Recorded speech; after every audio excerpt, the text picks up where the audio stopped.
Hello, INTJs and others. Welcome back to INTJ's Guide to Human.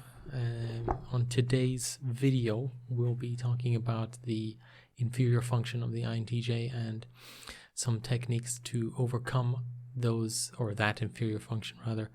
So let's jump right in.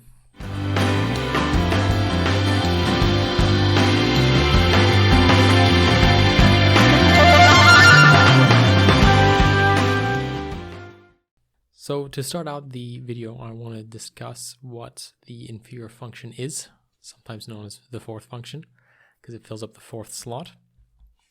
Every type has a weakness, although I hesitate to use the word weakness because every function fulfills some sort of purpose, and if utilized correctly or integrated correctly, it doesn't necessarily have to be a weakness. But generally speaking, because we are so focused on our dominant function and we incorporate, and this is for all types, we incorporate our dominant function into our personality so deeply that we use it in almost every situation, and we tend to repress the inferior function, and that can leak every so often, especially when we overuse our dominant and possibly supportive function.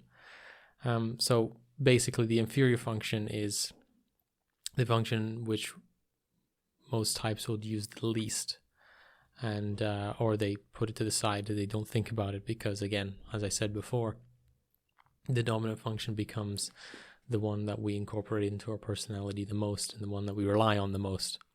And for the INTJ, that would be introverted intuition. So without us really thinking about it, we might tend to overuse that function and relate or rely on it too much, that we end up suppressing our inferior function. And so that's the role of the inferior function is, or the fourth function. And a lot of analysts of Jung's psychology, and possibly Jung himself, would refer to these, or the inferior function and the ones below that. Won't get into much detail about that, but essentially the fourth function becomes the function that opens the doorway to the unconscious, and through mastering it, or at least becoming a bit more adept in this function, you can begin to grow as a person and expand your consciousness and conscious awareness. So that's a general overview of what the inferior function is and what role it's supposed to play in our lives. Now, how does it manifest in an INTJ? Now, INTJ's inferior function is extroverted sensing. And extroverted sensing, just a brief overview of what that is. In a personality type where extroverted sensing is their dominant function, they tend to be very worldly people. They relate very heavily to the sensory world, taste, touch, feel, and all that, and they tend to live very presently. Now, as an INTJ, generally they are very future focused because of the way their function stack work. Their minds tend to be drawn towards patterns and past experiences, and building a sort of value hierarchy and understanding those in an intuitive, or understanding those elements in an intuitive sense, and then creating a future outcome in their heads about how that is meant to function. So because that is the dominant function of the INTJ, they tend to not put too much value on outward things, or the physical world, or the physicality of their own bodies, because they're very inward drawn. And so the inferior function ends up becoming the extrovert sensing. So they're not too good at living in the present, or even taking care of the physicality of their being in themselves. So when you overuse your dominant function of introverted intuition, you tend to repress your extrovert sensing, and it can manifest in a variety of ways. So sometimes I've read that sometimes, and I'm prone to this myself, is to overindulge in certain physical activities. Sometimes overeating. I've heard this happen before. I do love food myself. I wouldn't say I'm an overeater, although I do sometimes find myself eating more than I can take in. And that's especially true for pasta and other such dishes. I am half Italian, so I do tend to love the Italian cuisine. And another one is drug use. Now, this is an interesting one, I think, because strictly speaking, of course, it depends on the drug, but strictly speaking, the drug use is targeted towards a more mental state. Now, of course, the physical attributes of certain drugs can be tempting to an SE inferior type, in the sense of there can be tendencies towards intake of such things because of the lack of awareness of their own physicality. Now, the reason I say it's interesting is because a lot of, let's say, non-addictive drugs or consciously expanding drugs, psychedelic ones, maybe could be something that they're drawn towards. Maybe not so much because of the conscious expanding, which is obviously a reason why a lot of people do take such things, but also because of the sensory overload that such drugs give you. This is one way they can manifest. Another way is in lack of awareness of the surroundings. Now, I think it really depends on the person, because again, one thing to keep in mind about the MBTI and just the personality types in general is that you cannot use it as a box to put yourself in. It is really just a sort of a blanket to understand yourself better, and certain people fit into certain categories or types, but it doesn't define who they are. So when I say lack of awareness of their spatial surroundings, that's not always true. Like for me, I don't find that too much of an issue unless it's dark. There was one time that I walked into a door and it was very painful. I got left a scar here, but for that day. But generally speaking, it can manifest that way as well. So if you find yourself lacking or lacking awareness of your surroundings, this is because of this SE inferior. Now, the reason for this is that being abstract thinkers and open to the bigger pictures that is created within the dominant cognitive functions of an INTJ, they are not very detail orientated, and they can forget or not notice certain things that don't fall in the created hierarchy of their first cognitive function, or even just their sort of imagination, if you will. Now, so that's just a general overview of how SE inferior can manifest in an INTJ. It can obviously get more creative depending on how or the lacking areas in your life, especially considering that lack of awareness doesn't necessarily have to be the main issue. I find that coordination sometimes, maybe they can be a bit clumsy. Again, it depends how you were brought up as well, because I think the saving graces, I suppose, of my coordination is that I happened to be very invested in video games when I was younger, and that does correlate, or that does improve coordination, because you're using both your mind and an external device, the controller, maybe a mouse and keyboard, and that will develop that part. So maybe you don't suffer that too much because you've had some sort of upbringing like that, especially if you're playing sports or whatever. My mom often got me to play or be involved in physical activities, so that was very good. Ended up doing fencing. Fencing I recommend for an INTJ because it does help with that coordination and details orientation, especially considering the precision of such a sport. So now that I'm on that topic, actually, let's get into some details on how you can overcome this weakness. Now, again, it's not so much about the question of thinking of it as a weakness to begin with, but more of a fact of your life that, if improved, can increase your, let's say, your personal growth, or elevate you as a person.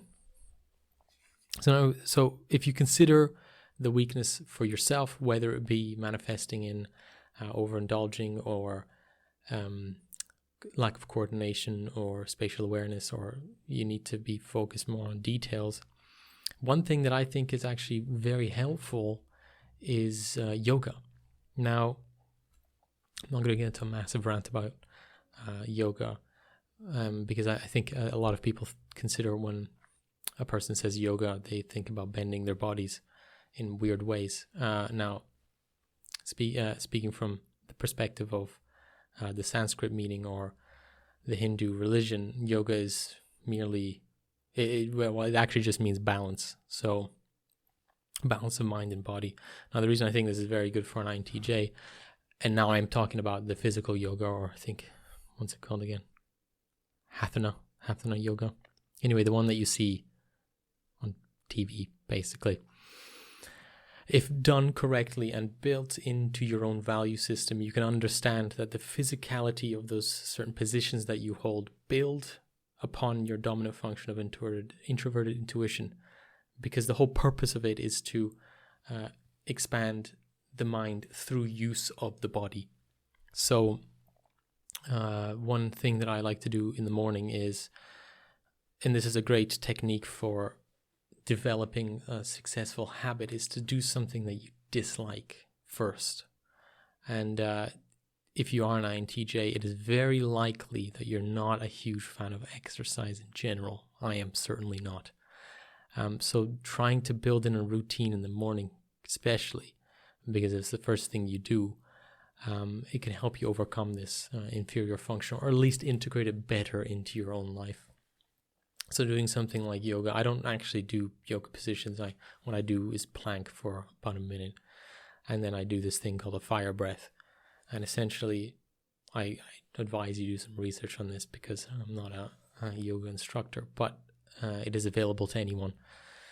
It just takes the correct mentality to do so. But a fire breath is essentially a yoga technique to push out toxins from your body, but it uses the diaphragm in a very forceful way. And I think the good thing about that is that it really pulls the physical nature of you into yourself, because that's what you're doing. You're essentially pulling your diaphragm really hard into your body, and this gives you a strong sense of your physicality.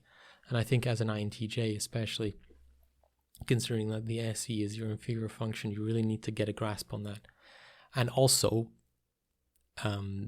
the discipline of yoga, I suppose, is a good tool in understanding the present moment and being here now. It's kind of the point of it. And this is a good thing for an INTJ to understand and grasp, and possibly incorporate into their own lives. But if, let's say, I don't know, you're not too much of an exercise guy, then, or guy or girl, woman. They do exist, INTJ women. They're very rare, but they do exist. So let's say you want to avoid doing as much exercise as possible, which I don't advise, but let's say you do. Then another thing to do is really consciously try to intake the physical world in some way. So for example, this is also an interplay with your third function, which would be introverted feeling. Again, one function that is considered a weakness, but if used in the right context, can really help develop you as a person.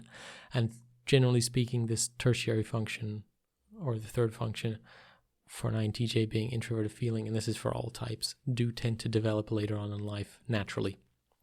But if you want to push yourself, then you can try and interplay these two functions.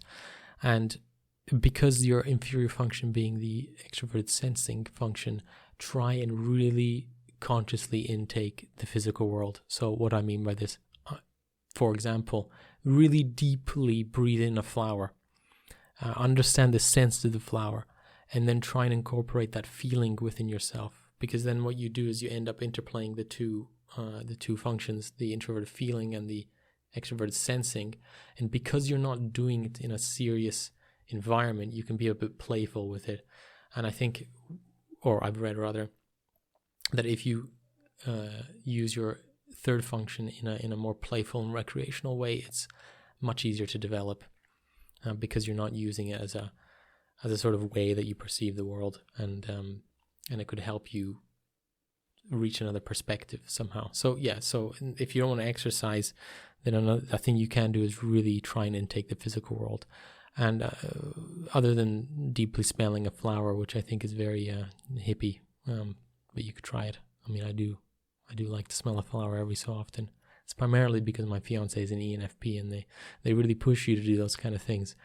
But what you could do is look for things around the house, dealing with the physicality of your own space. So if you maybe, because again the inferior function is the extrovert sensing, you won't be too details orientated when you're looking at a space, for example, and you can lose touch and notice that possibly a door is a bit unhinged, or there's a loose screw in your bed, or one of the cupboards is a bit wonky.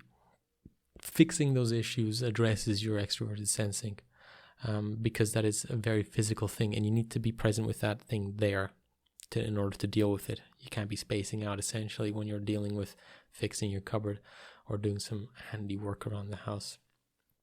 So there's a few things that you can do for dealing with your inferior function, or at least trying to incorporate it better into your daily activities or your life. And considering that this is one way that you can really grow as a person, I highly advise that you try some of these things, or look into what SE means for a dominant type. So someone who has SE dominance, ESFPs I think is one of them. Now they tend to be our literal polar opposites, so it can be very hard to relate with them as an INTJ. But that's the thing about life, you gotta take on what you don't understand in order to open up perspective and to change your thoughts and feelings in general. So yeah, I hope you enjoyed that video, and I hope you got something out of it. Grow in freedom and find how you can incorporate your SE better into your life, and maybe try and use your third function as a way to find a play or a middle ground and play around with it a bit. And I'll catch you in the next episode. Thanks. Bye.